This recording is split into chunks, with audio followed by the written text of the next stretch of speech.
Hello, my wild friends, and welcome back to another episode of She's Wild and Freed. I am really excited to introduce you to our guest today. Her name is Jeanette Yates, and she's the founder of the Self-Caregiver LLC and has dedicated her life to understanding the unique challenges of caregiving for aging parents. With a mission to empower caregivers to reclaim their time, energy, and well-being, Yates offers a compassionate and pragmatic approach to navigating the demanding role of caregiving. Her personal journey as a caregiver started at the age of 8, and it deeply shapes her perspective and informs her work today. This conversation was so interesting and so powerful, and just her sharing her story of being a caregiver, understanding the journey. You know, one of the things she says during our conversation is at some point, you will be a caregiver for someone in your life, and you may already be one, not knowing that you're doing it. Maybe you're just helping out your parents, and she'll talk about that in our conversation. Maybe you're in the thick of it, feeling burned out and overwhelmed by the responsibilities and all the things that come with caring for an aging loved one. So I hope you enjoy this conversation. I will meet you back at the end for some takeaways. And here she is, Jeanette Yates.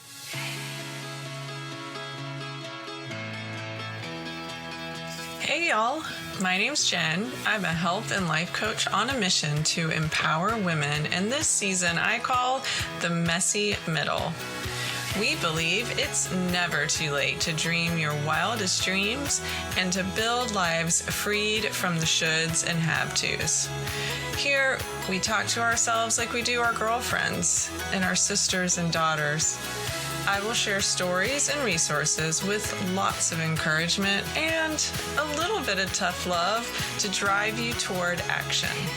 In this podcast, we talk about everything: career, relationships, motherhood, and health. So grab your sneakers and let's go, because she's wild and freed.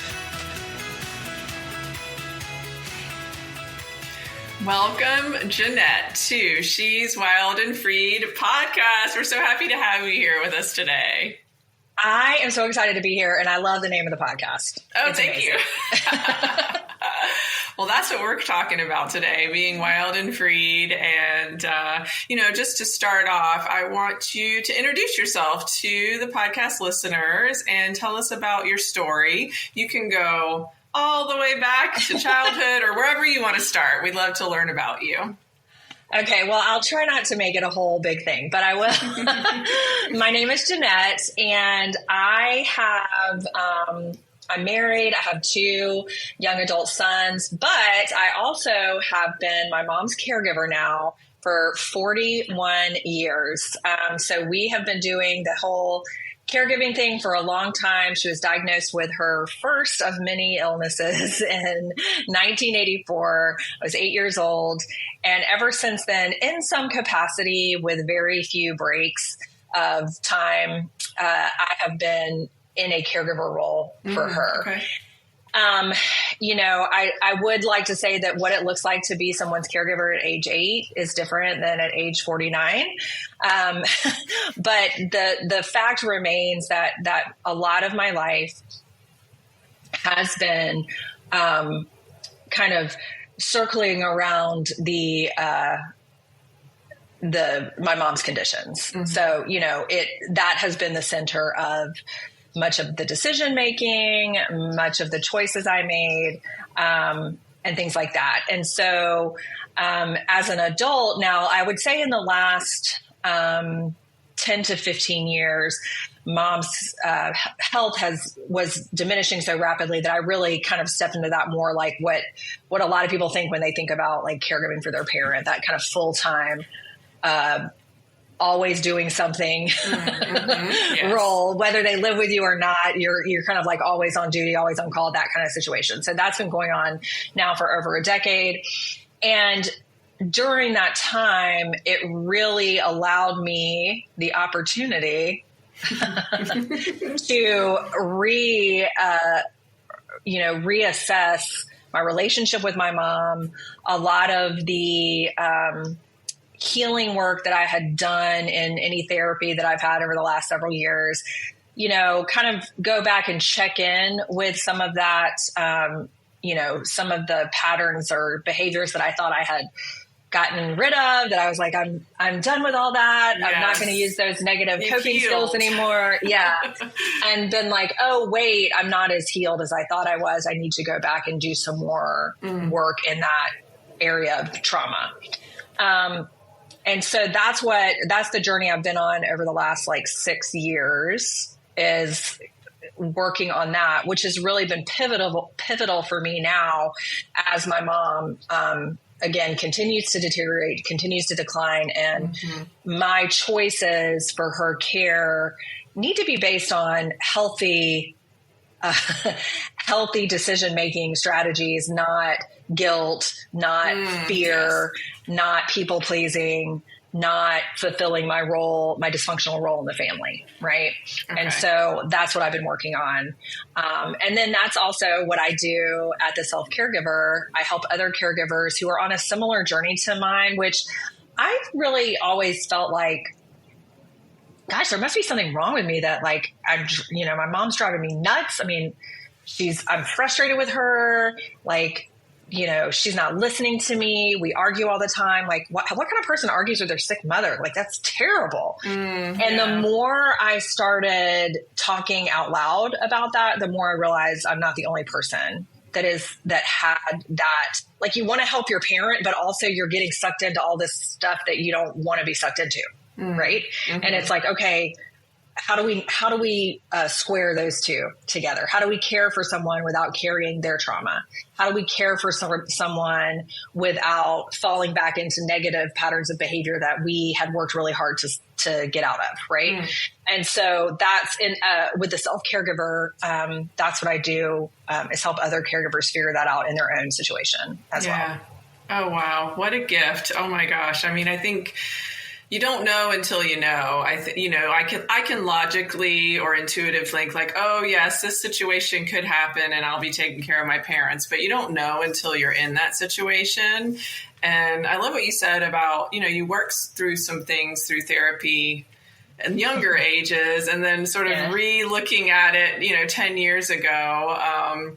But talk to us a little bit about that. Of course, therapy doesn't have the stigma maybe it did 10 years ago or 20, but, I think still it's really important to talk about utilizing the resources you have. And one of those can be a therapist. But tell us a little more about what you had to go back into. You don't have to tell us your trauma necessarily, but yeah. Well, so fortunately, both my mom and my stepfather were mental health professionals. So while the rest of the world was all freaked out about therapy 2 decades ago, that was something like so I did, at the same time my mom was diagnosed with her disease. It was right after she married my stepfather, like within a month. So I have a new stepdad. My mom is in the hospital for months. I'm staying with a family member, and I was abused during that time. And so lots of big trauma things happening, big stressors.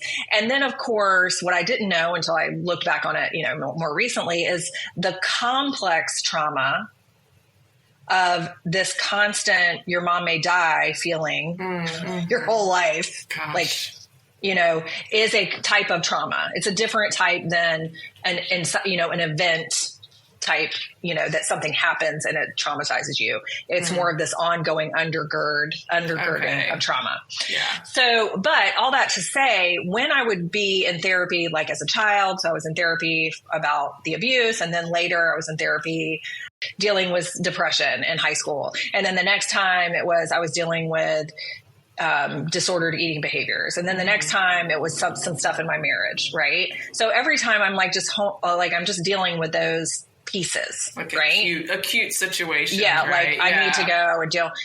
And they were all very helpful. I've never had when I was looking into eating disorder therapy, I did get a couple of wackadoos, but for the most part, the therapist that I went to regularly, really helped me get through whatever that was. What I learned though, is all of those things were woven together and were in part started way back when my mom gets sick. There's a lot going on in my life. I don't feel like I can speak up because I don't want to need help because my mom needs the help. Yeah. Right. And so the way I dealt with everything was more like, even if I had like, okay, I'm going to go to therapy, but I'm just going to go so I can fix it and I'm going to be done with it and blah, blah, blah, and so I never really dove deep enough to address some of that generational trauma that started, when my great grandmother was, she was dealing with some stuff and just, and so that is what the work that I've been doing lately is really kind of weaving. Cause I would go to I went to this therapist that I have now several years ago. And I was like, all right, my situation with my mom, my caregiving situation is just nuts. Mm-hmm. I hate, I need a break. I can't it's just too much. I need, so I need help with this. I need better coping skills to manage my caregiving situation. Yeah. Which is true. Mm-hmm. And however, while I was talking to her, I was like, oh, and by the way, I was abused as a child. That's done. I'm fine. I had this issue in my marriage. Fine. This is where I'm struggling right now. I'm coming to get this. And my therapist, to her credit, was like, okay, slow your roll. Let's go back and talk about some of these other things. And we saw that the patterns were just moving themselves from one issue to the next. Okay. So the pattern, I really wasn't, I was just picking a different codependent, behavior essentially. Yes. And some just are more palatable to the human eye, so they don't look as weird. Mm-hmm. And especially, and this is for everyone who's listening, because whether you're a caregiver now or not, you probably will be given the opportunity to be a caregiver, whether you choose to do it, who knows? Yes. But when you're a caregiver, it flips if you go back and look at the development of the term dysfunctional family, when that phrase started being used, it was saying when the children have to be the caretakers for their parents. Wow. So while it is not dysfunctional to take care of your aging parent, that's not what I'm saying. Yes. However, there is something that switches that feels different. It feels wrong at first. And in some cases, we are flipping that caregiver role, and we are taking on more than is our responsibility as caregivers. Okay. A lot of times. So, and another thing you said, you said a few minutes ago that, you don't know it happens until it happens. Also, when you start caregiving, you may not call it caregiving. You may call it, I'm just helping out. I'm just going, my parents are fine. I'm just going to go to the grocery store. They can go to the grocery store. It's just easier for me to go. I'm just going to go. Okay. Then what becomes something that you're just doing to make things easier becomes something that they need. And you somehow have just slotted that into your schedule. Mm-hmm. And then it's like, while I'm there, I'm not going to just drop off the groceries. I'm going to unload them. Okay. They can unload the groceries. Need to be done. Yeah. And then stuff that you're just doing to be helpful, which is of course normal. We do it. It's not, there's nothing dysfunctional or weird or wrong. That becomes stuff that your parent needs. And and it goes everything from grocery shopping to bill paying to cooking the food. Then it can just keep building, and you have never stopped for a second and said, okay, what's within my capacity to help Yeah. Like what's really acceptable, something I can do long term. Yes. Okay. Wow. Because when you start caregiving and you start doing that, like, I'm just going to help out. If you skip a week, it's not a big deal. Your parents can, go to the grocery store or eat out for, like call in takeout, whatever. It's not a big deal. But then after you've added all this stuff together and then you try to take a break, you're like, okay, wait, they can't do this now. I got to find somebody to help, or they're going to try to do it and something's going to happen. And that's where we get into like, wait, I didn't choose this the way it is. I haven't set any boundaries. How is this going to work? And I think that is one of the main problems that caregivers face, is not that there was a big event that happened, although that does happen and that is traumatic enough on its own. That's a whole different, but it's that slowly adding things to your nice to-do list that becomes your absolutely have to-do list. Yeah. And then you don't know where the boundary is. Yes. Okay. This is great. You've said a couple things I want to dive into a little bit. So boundaries for sure. But I think the other thing that you just mentioned was becoming that caregiver or flipping the switch. Mm-hmm. And I thought about that too before our conversation today, because it's like, you're not the parent, but it's like you do become that in so many ways. And, I think about when I see my family on the holidays, and yes, things maybe bubble up, but you can leave. And you don't see them again till the next birthday, or now you're in a situation where not only are you having sort of that mother-daughter in your situation dynamic, but now you are needing to make decisions for them, whether it be they can't physically do things, or if it's a mental, if they're starting to go mentally. So when you're getting into that situation where, the script is flipped, just give us some tips on what someone can do that can, going back to what you said, set those boundaries or take care of themselves.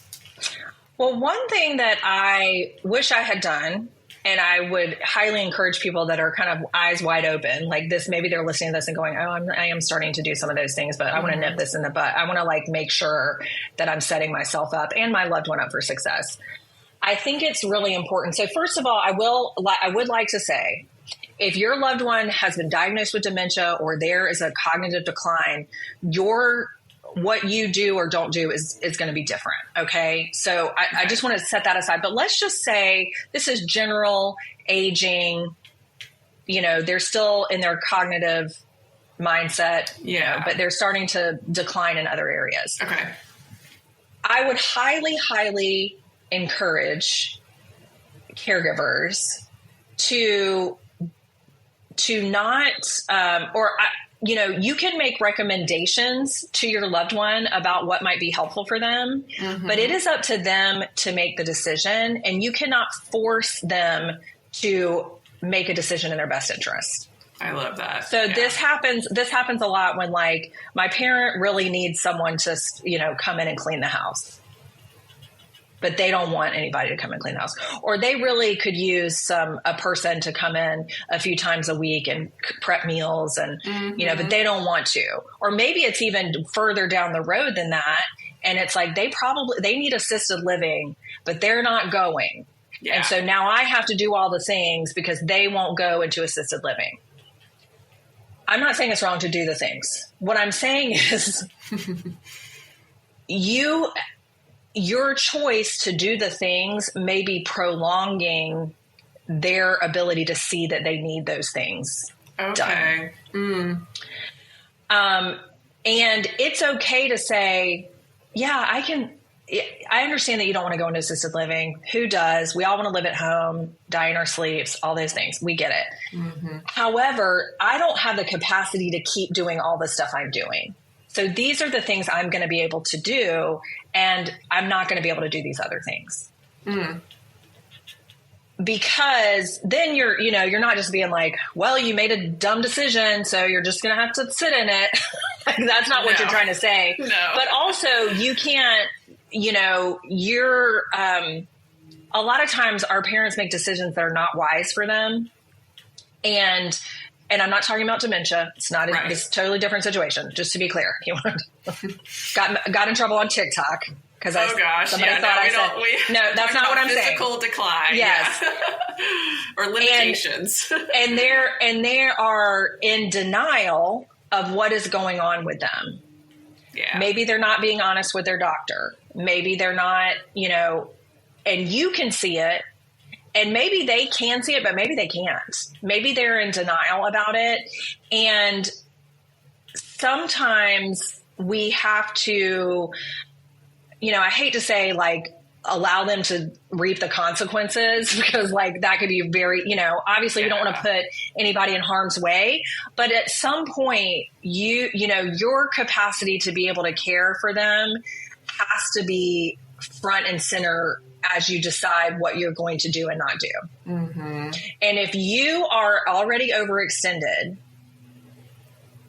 and they aren't willing to get any more help, I would strongly suggest that you look at what you're doing, try to find ways that you can say, yes, this is how I can support you. And here are some other options for these other things: assisted living, added care, call it, let's talk to another relative about helping out, give them, help options. Them come up with another plan. I know that's not always possible. This is part of what I work with caregivers who work with me, is because each situation is different. Because I know somebody's listening and but you don't know my mom, you don't know my situation. Yeah, you're right. I don't. And that's why a lot of the work I do is one-on-one, because I listen to what you have to say, because the opportunities and resources available to you and your family are different than available to mine. Depends on where you live, your circumstances, blah, blah, blah, blah, blah. But my goal with when I work with caregivers is to make sure that they are well cared for financially, emotionally, physically, relationally. And then when they know what they need to support their own health and well-being, their own financial situation, then I work with you to help you build boundaries to help you protect that. Because I have seen it hundreds of times. People are tapping into their retirement. They are quitting their jobs. They are, working 40 hours a week and then doing round the clock care for their loved one and helping their husband run his business. And they have kids with special needs, or a kid that's, a rock star baseball player, and they're driving all over they're doing all this stuff. And then they're thinking something's wrong with them, or that they have no agency in all of this. And it's okay, well, let's go back to the basics, because you can't, if it truly is all on you, if the burden of caregiving for your loved one really is all on you, assisted living is not an option. There's no one else to take care of them. There's no money. I get that. But if that means that you are really the only person there to step in on behalf of your loved one, then you are the most important care resource for that loved one. And you really need to prioritize your own health and well-being. Yeah, absolutely. That is the bottom line. There is so much research out there. I just read an article recently on Dr. Gabor Mate's website about the emotional toll that caregiving takes on caregivers, especially those who are caregiving for someone with dementia, because in a lot of cases you are having to take charge where, that role is more parentified. Okay. Yeah. Whereas as a caregiver for an aging parent, they're either going to do it or they're not going to do it. It's their decision, right? Whereas a parent, a situation where there's someone with cognitive decline, you do have to make those decisions because they're capable of them, right? So there is a lot more of that parentification, and I'm saying that in the more positive way than the therapist would say it. Parentification is not good, but in general, you are having to take more of that role on. But this article talks about the caregiving role, especially on women.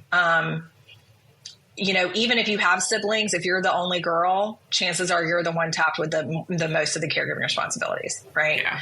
That role is going to weigh more heavily on you. And also, you're going to feel that guilt more if you're not, quote, performing to what you think the standard is. Right. Well, what this really makes me think about, and, as this audience, the folks listening here are mostly women and in our middle stage of life, like you and I are, but it makes me think of parenting your children too, where you have to set those boundaries. And where I sort of got to as a middle-aged woman and my kids were getting older, I'm like, oh my gosh, I wasn't taking care of my own mental health or my own, I was pretty good with the physical side, but the mental not as well. And so it's, then you start to learn to set those boundaries, but then your parents get older and it's almost like, oh no, now I've got to, you do have that mom guilt or daughter guilt of I'm not doing it right. I'm not doing enough. And it's a lot. I mean, it's complex. There is so much to dig through. So I love this service that you're giving and the coaching because it is really needed. I mean, we know, most of our parents are in that boomer generation. They're living longer, but with physical, all of us are going to decline in some way, of course, but with those physical limitations. But really setting up some boundaries. And I feel like this conversation is almost like prevention for a lot of people. You can think about it now, have those conversations if you can with your parents. And it may be, I even talked to my parents recently about what do you guys want when you die? And they were like, what, are you ready for us to leave? I'm like, no, it just came to mind and we don't talk about this stuff. But, I was talking with this girl and she always wants to. So a couple things, one of the things I did want to mention is, especially since, like you said, most of the people listening today are women. They're raising children and then they're thinking about this. So one other distinction I like to make between parenting and caregiving. Okay. And this is across the board. So this is for whatever aging, dementia, all that kind of stuff. When you're parenting, you go from the boundaries are very tight, right? That baby needs to be protected at all costs. But as they age, you give them more and more and more space to help for them to make their own decisions. That's how they learn to eat on their own, walk, all the stuff, right? Yeah. Go, drive a car, all these things. You have to expand the boundary, but the boundaries are there. They're just, you're expanding them or changing them. Okay. So the reverse happens with caregiving for your parents. The boundary, you have set, and maybe if you've gone through therapy, you've set a boundary. You're like, that boundary is wide. I don't know. And what you can do is adjust the boundary as needed, and so you're walking your parents towards more dependence, not so they start more independent and you're going to gradually build those boundaries around them to help them ease into dependence in a healthier way, a safer way, all of those kind of things. Yes. So one of the things that you can do now, even if you're like, well, I'm not really caregiving, my mom tells me what's going on at the doctor, but that's about it.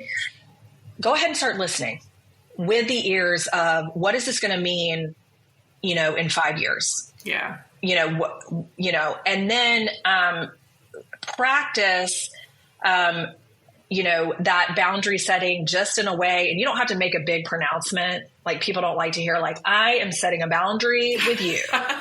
Yes, no. That nobody wants to hear that. So you don't have to make it a big deal. Just say, so one of the things that I used to do when I was trying to set boundaries with my mother is I would say, now, Mom, okay, so I'm not going to be able to come over tomorrow, but that is because I'm doing something very, very, very, very, very important. Not that you're not important, but, I would justify it and this is really, and I would build this whole thing and, no, I don't need to do that. Yeah. And I don't have to say, I'm not coming over and leave. I can just say, I'm not going to be able to come over tomorrow. So anything that you're going to need for tomorrow, let me know today. I'm going to take care of it today.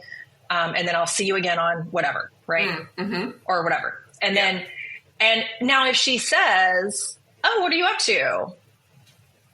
you don't have to say none of your business. You can just say, oh, I've got something with the kids, or, oh, I've got something, my husband and I are going somewhere, but you don't have to give a big justification for it. Just, let it be just like you tell a friend, like, no, sorry, I can't come to your pampered chef party. I've got plans. It's not a big deal. You don't have to make a big deal. Right. So but you can start practicing that and kind of practicing. So right now, when you're the daughter, okay, and your mom is like, please take all of these leftovers home. Mm-hmm. Okay. Thanks. We don't want it. We're not going to eat it. You got to take it. And you don't want to take it. Yes. But you do because, Right.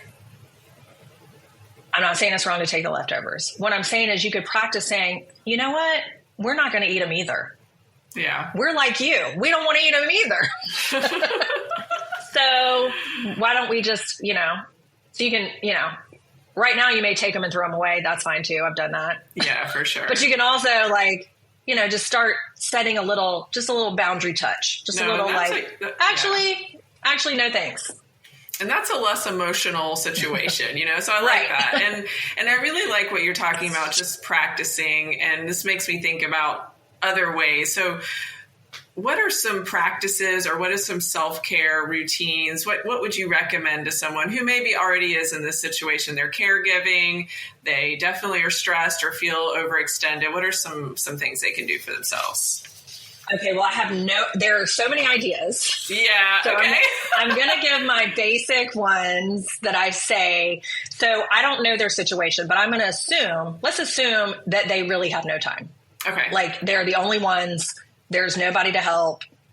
Maybe their person even lives with them or lives next door. Mm-hmm. That happens a lot too. They live right next door. Seems like a good idea at the time. Yeah. Like, wait, well, they're right there. So it's going to be, yeah. But anyway, what I would do is when you think about boundary setting or you think about self-care, I don't want you to think, I don't have any time for self-care. Mm-hmm. What I want you to say to yourself is, I do have time for self-care. In fact, I am already doing self-care every day. I'm just going to look for the areas that I'm already doing something. Oh, so just, okay. You don't have to do anything else. You don't have to change your schedule. You're just going to go through your day. You're going to wake up tomorrow morning and you're going to say, okay. Oh, look at me. I just woke up. Check. I did one self-care activity. That was sleep. Sleep is that's my favorite form of self-care. Check. Did that. Don't have to worry about if it's not enough or whatever. Don't worry about that. Just check it off. You did that. Maybe you go hop in the shower, brush your teeth, go to the bathroom. That's 3 things right there. Mm-hmm. But wherever in the day you notice, am I drinking my water? That's self-care. That's hydration. That's good. Yeah. Putting on your sunscreen, self-care. Just find all those little things. And then the next day, pick on one, let's say, okay, I woke up, check, that's one. All right, I'm brushing my teeth. I want you to own that 2 minutes and 30 seconds that your toothbrush is buzzing, telling you to brush your teeth. Mm-hmm. And I want you to make that the best experience you can be. I talk about it as my 5-minute mindfulness or like this mindfulness practice. But if you're not into mindfulness, you don't have to call it that, but just brush those teeth, girl. Be like, ooh, I am brushing my teeth.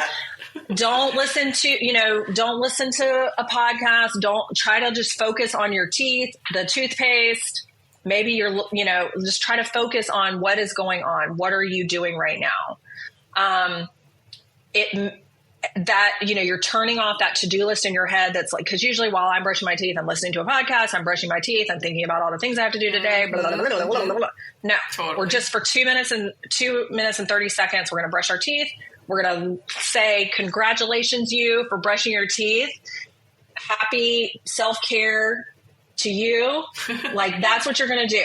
For that whole 2 minutes and 30 seconds, this is me brushing my teeth. Mm-hmm. That's all I'm doing. And if that's the only time you have, then own that time. I love that. And then you can just kind of build from that and do that with all the other ones. That shower time, make it the best shower of your life. Go get some fun. You don't even have to go to a fancy store, although that is fun. Go to the Dollar Tree and buy like some fun smelling candle and soap and rock that out, right? Do what you can with the time you have. And then what you will find is you will start to feel more empowered to take more time for yourself. Oh, right. Oh my gosh, that's great. I love it. So I know you're like, that's not going to work. I promise you, if you just try it for me. Just try it for me, y'all, and then come tell me on Instagram. Yes. Come find me on Instagram and tell me if it works. But everybody I've told the toothbrushing thing to, they've come back and said, you're not joking. Yeah. You're not joking. You may laugh at yourself or be like, ooh, I love to brush my teeth. I mean, you may laugh, but hey, that's part of it, right? That's fun. Just having that moment of joy. Yeah. Yeah. So I say go for it. So that's the first thing I say. You set your boundaries with yourself. Love it. Yeah. I heard somebody one time, I'm with you. I listen to probably way too many podcasts, but I love them. That's why I do this. But somebody was even talking about like the moisturizer. When you're putting on moisturizer, we just kind of do it and then we're out and doing other stuff. It's like, slow down. Just feel the lotion on your face or wherever. And so I love that because you're right. I mean, no matter what situation you may be in, I don't know if it's mostly women, but we're like, we don't have time for this. You know, I don't have time to eat healthy. I've got to grab stuff. I don't have time to work out or do yoga. And it's like, okay, well, just start with something you're already doing. So beautiful. That's beautiful. Awesome. Yeah. And I've got a ton more where that comes from, but that's just my, like, if you're really like, if this person tells me to write in a gratitude journal, I'm going to throw my iPhone. I'm not telling you to do that. Yeah. I'm just telling you to pay attention to what you're already doing. That's the first step. We can talk about journals later, but you know, just start there. Awesome. Well, tell us about, of course, not using names, but, you know, someone you worked with that has kind of come through that stressed out, to the limit, feeling guilty, or I'm not doing it right as a caregiver. Tell us maybe a success story you've had.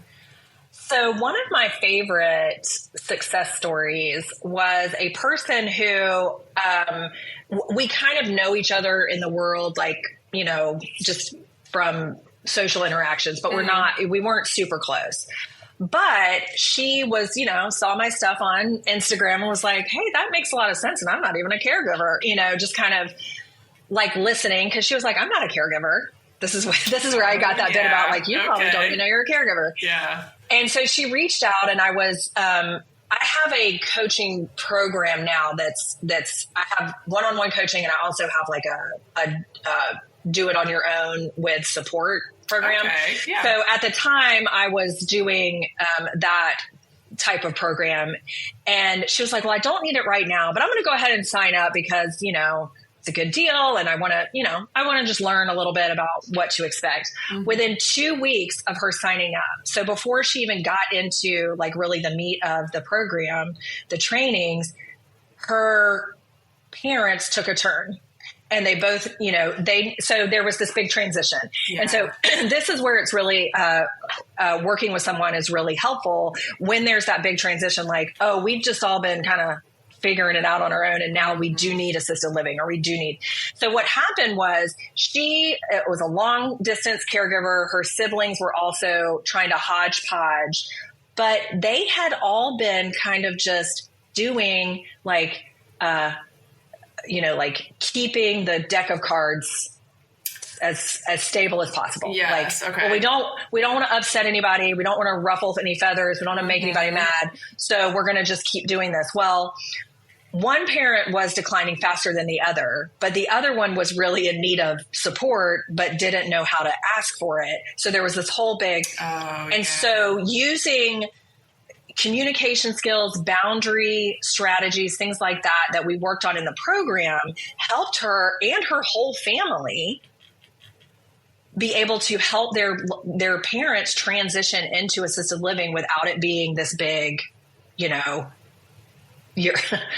where the parents were they were able to help their parents feel as comfortable as possible. Mm-hmm. There wasn't a big, schism in the family, this big out in the front lawn situation, that we're all afraid of. We're like, oh, I don't want the holidays to be awkward and so, so there's a lot of stuff that you can do to work with your loved one and take them from where they are to the next step. I was talking with somebody the other day, and they're like, you don't have to take a person from 0 to 10 in one step. And this is why it's important. Like, that's why I mentioned the practice now. You can take them from -10 to -8. Yeah. And keep working. And then you're also building the relationship that you want to have when you start being that more active caregiver. You're building that reputation. You're building that trust. Another thing that really helped me, and I use this in the program, and so, not this person, but other people have used it. If you're going to say, no, I'm not going to do this anymore, it's okay to say just, no, I'm not going to do this. Depending on the situation, you can say no. But you might also find it helpful to offer. So a lot of times, a caregiver will say, well, my loved one doesn't want to move into assisted living. But I can't do it, but I don't know what to do. And so they're kind of stuck. And I'm like, well, so here's what I did and what helped me. And this is what has helped other caregivers that I've worked with, is you don't necessarily go into it like, we're making this decision for you. You are going into assisted living. Yeah. Okay. What you can say is, right now, it seems that you need help in these areas. Mm-hmm. Do 1, 2, 3, 4. Yeah. I am only able to help in this one area. And so you're still going to need help in these 3 areas. So here are your options. Yeah. You get to choose what to do. You're in charge. You can move into assisted living where they will take care of all 4 of those things. Or we can reach out to this service. Here are a couple that I've already researched. And whatever option, whatever thing, but and sometimes there's only one option. Yeah. But you still make it their choice. Right. Empower them to make that decision and to feel like they have some power. Right. I think that's really important from what I'm hearing. But it's in the way that because that's exactly what this one person did. I had another person whose loved ones were living in her home, and she was trying to get them out and they refused to leave. Mm. But she said, all of your furniture has been moved to your new apartment. You can. Here are your choices. Yes. And guess what?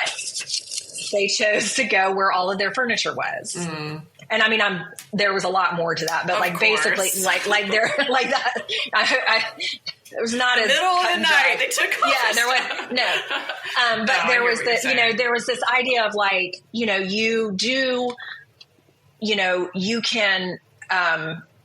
can make it easier for them to make the choice by stepping back from covering up for some of the things that are wrong. Yeah. Anyway, I think another thing that's very important, especially for our age group, I think we talked about this when we were talking before we did the call, but, because our parents are mostly boomers, because we're mostly Gen X, there does seem to be this reckoning that we're all coming to in our middle age about dealing with our stuff that we haven't dealt with for so long. And, that is something that I see often with when I work with caregivers, or even when I'm just having conversations with them. Like sometimes I'll just do a quick call with somebody and I'll just, remind them that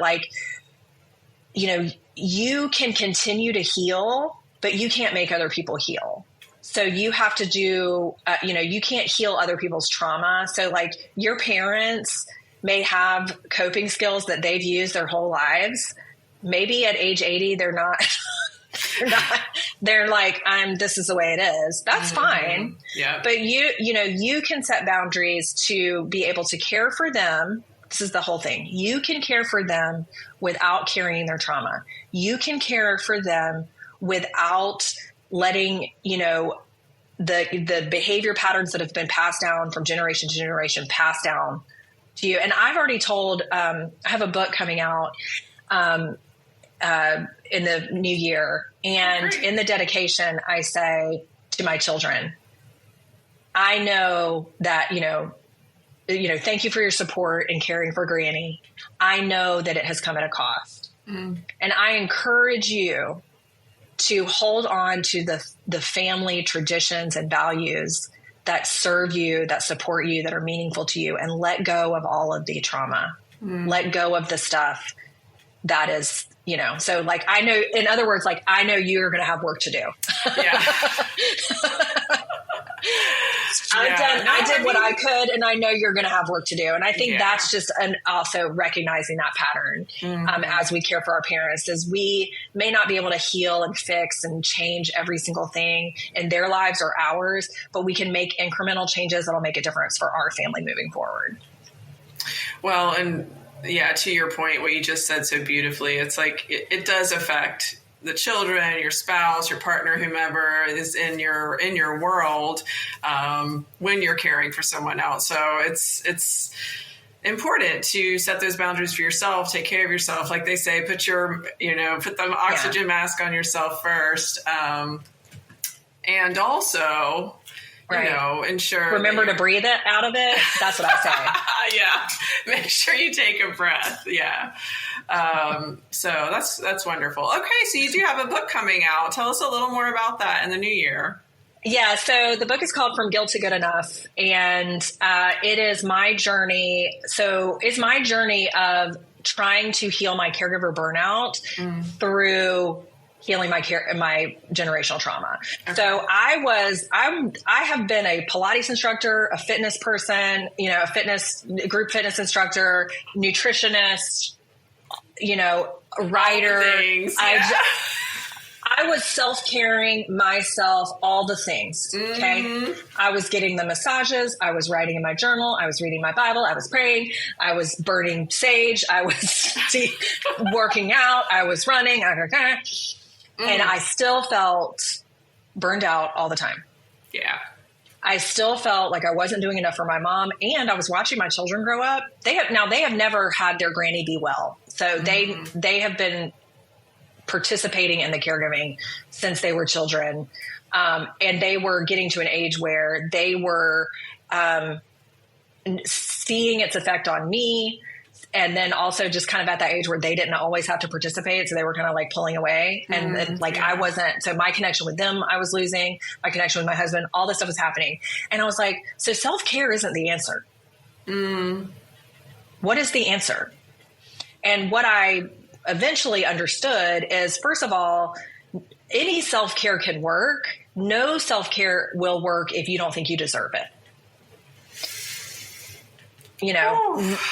And also, if you are, you might be trying on self-care that other people are telling you, like, you should do a gratitude journal. You should do Pilates. You should get your heart rate up, blah, blah, blah, whatever. All those things are fine. I do all of those things. However, that may not be what you need right now. Yes. So learning to actually listen to what your body needs, and do those things help you actually tend to yourself in ways that are long lasting. So yes, the massage is nice. The spa day is nice. But if you're not daily tending to yourself, none of that stuff is really going to help you get through your caregiving circumstance, right? Yeah. Without burnout. So, and also burnout, I kind of think is inevitable. A lot of people are like, you can avoid burnout. I'm like, can you? I don't know. Depends. Depends on the situation. Jury's still out on that one. Right. But you can learn to be like, okay, after I go through this really intense emergency surgery situation, I'm going to need to XYZ in order for me to recover from the burnout. And that way the burnout cycle it's not a cycle anymore. It's an occasional happening that you can recover from and continue to move on. Your life doesn't have to completely stop. Yeah. So that's what the book is about. It's about how I walked through that, and how, as I started trying to listen to my body, trying to listen to what I needed, trying to assess what would best care for me, I started also noticing that I had picked up, I had restarted some habits, some coping skills with my eating, with my people pleasing, some dysfunctional patterns that with my mom that I had thought I had kind of gotten over. Yeah. Right. And so that's where the therapy kicked in. And I talk about that in the book, and how learning to break those patterns slowly, a bit at a time, along with us reassessing what self-care meant, helped me get to where I feel not guilty all the time. I don't feel like I'm perfect, but I feel good enough.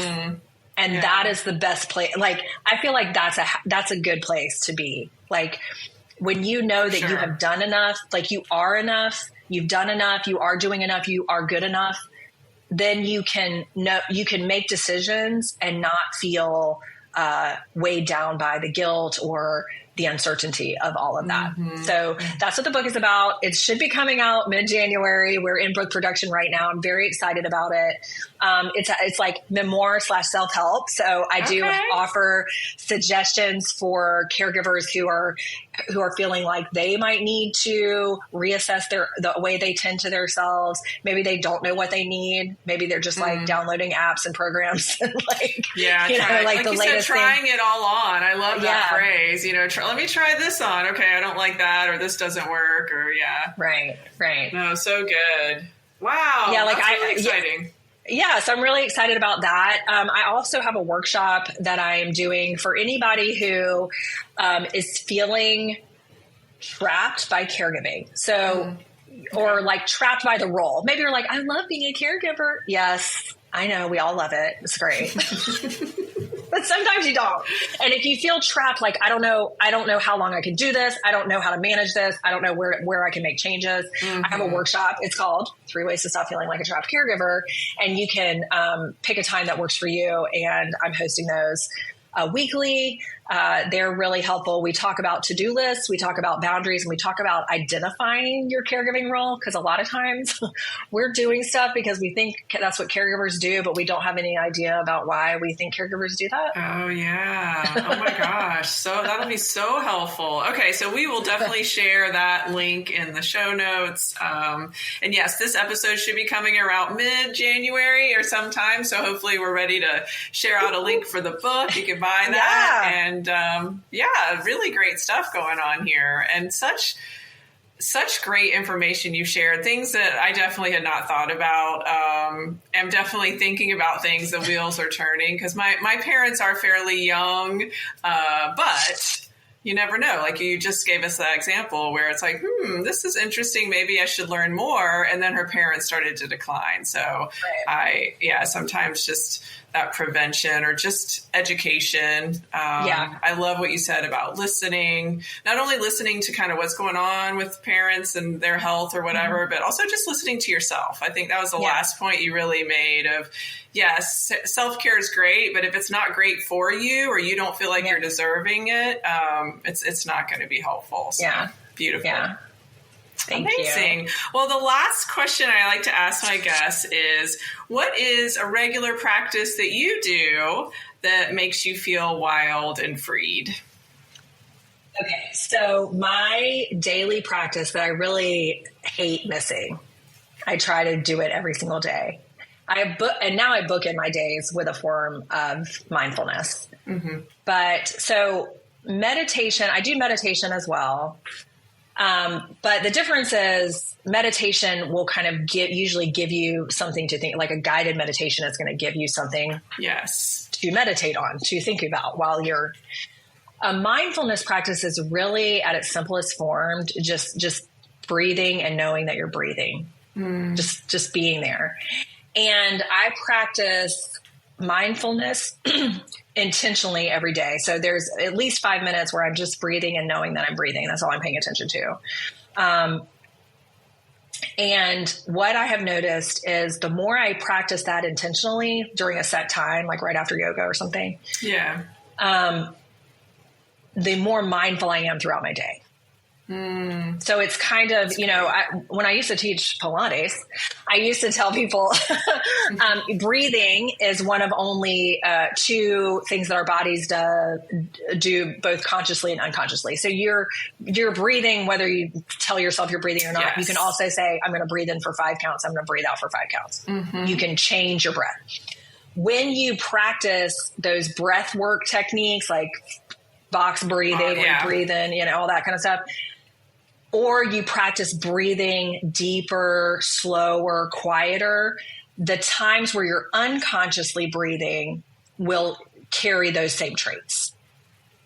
Okay. So it's your body is remembering that. And so my theory is you're doing the same thing with mindfulness. So when you're intentionally practicing being mindful and being present in the moment, because that's essentially what you're doing with mindfulness. Like, what am I right now? Where am I? What am I doing? What am I feeling? What am I seeing? What am I smelling? Yes. I'm breathing. What you're paying attention to right now. The more you pay attention to it, the less you're in your head about all the other things. But even if you are in your head, you go, I'm in my head. Okay, now I'm back to my breath. It's not a big deal. You haven't messed up. That's the greatest thing. You haven't messed up. You just go, it was in my head. Now I'm breathing. Okay. Yes. Moving on. Beautiful. So the more you practice that intentionally, then throughout the day, as you're preparing your lunch, you might notice like, you'll be like really paying attention to, being mindful. and it's not this like, I'm going to practice mindful eating, which I do also love, but that's a whole different episode. Yeah. But it's not like that, but you're just more mindful of what you're doing, more intentional. And I think that's very helpful because a lot of times when we're having those arguments with our parents or they're frustrating us, we're like trying to get them to, it's because we're way back in high school and they're arguing with us and we're arguing with them. And it's based on, we're going back to that pattern instead of what the situation is right now. Like you always tell me that, it's like, no, what are you talking about? We've just been talking about this for 5 minutes, so like you're bringing it back. So that's why I think mindfulness, that's my practice that I think sleep is the number one, but my mindfulness is my daily practice that I do that really frees me up to be present in every moment of my day. So yeah, great. That's wonderful. Well, thank you. Thank you for sharing. So many wonderful tips. Your story was amazing. I know folks are going to see themselves in part of that. Maybe not all of it, but that's really the intent here is for, to resonate with our listeners. So thank you for that. Thanks for being my guest. Thank you so much for having me. It was a pleasure. And I look forward to connecting with people on Instagram at the Self-Caregiver. Please, I'm always on there. I'm hanging out all the time, y'all. I have, I'm just there. So come say hey. All right. Thank you, Jen. Thank you. Wow.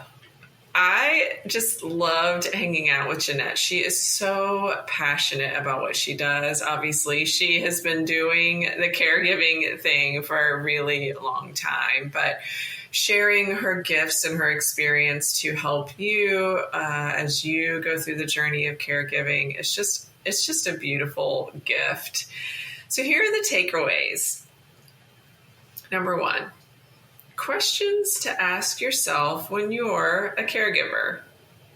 How do you care for someone without carrying their trauma? How do you care for someone without falling back into old behavior patterns that you worked so hard to heal from? Really great questions to think about when you are in this journey of caregiving for a family member. Number 2, many different experiences or phases of our lives are woven together, and we may address surface level things, but we also may need to dive deeper. For example, our generational trauma, because these patterns can move from one pattern to the next.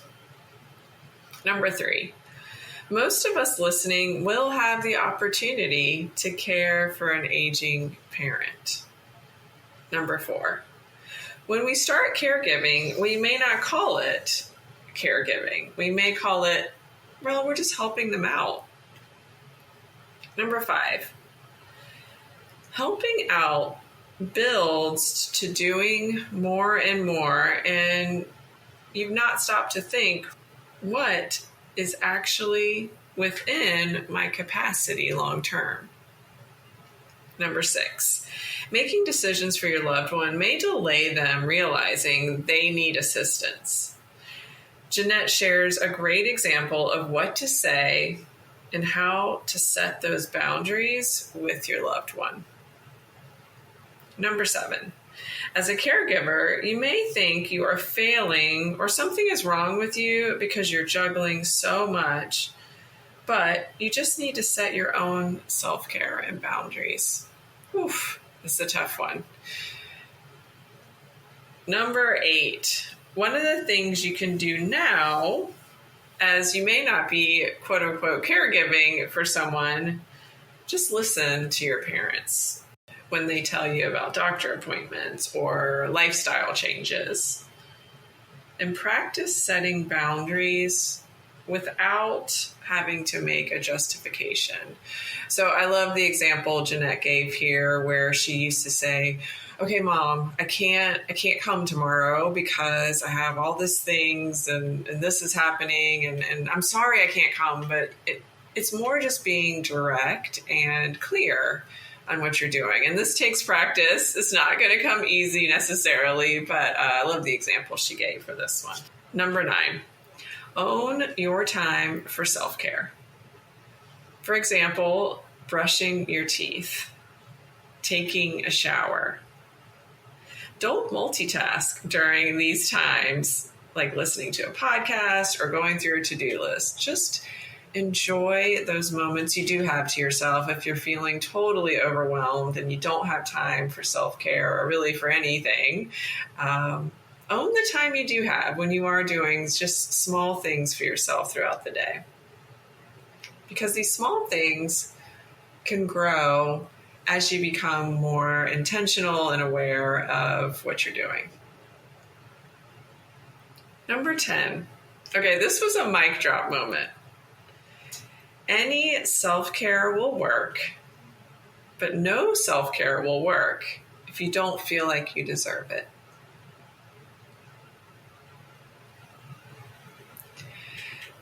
Number 11, Jeanette mentioned in the episode, she has a book coming out. This is so exciting. I have seen it. It looks amazing. It's going to be such a great tool and just an informational piece, as well as part memoir of Jeanette's journey.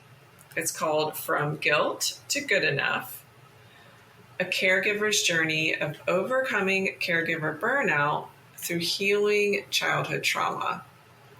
This book comes out on February 11th. You can check out Jeanette's website. We'll post and share all the links. But again, this is an exciting time to have a tool book or toolkit right there for you. And then number 12, she also offers a weekly workshop. It's called 3 Ways to Stop Feeling Like a Trapped Caregiver. So you can jump in to this weekly workshop with her if you want to just get a little taste of some tools again, or some ways that you can help yourself, help your loved one. All right. Thanks for listening, and we'll see you next time.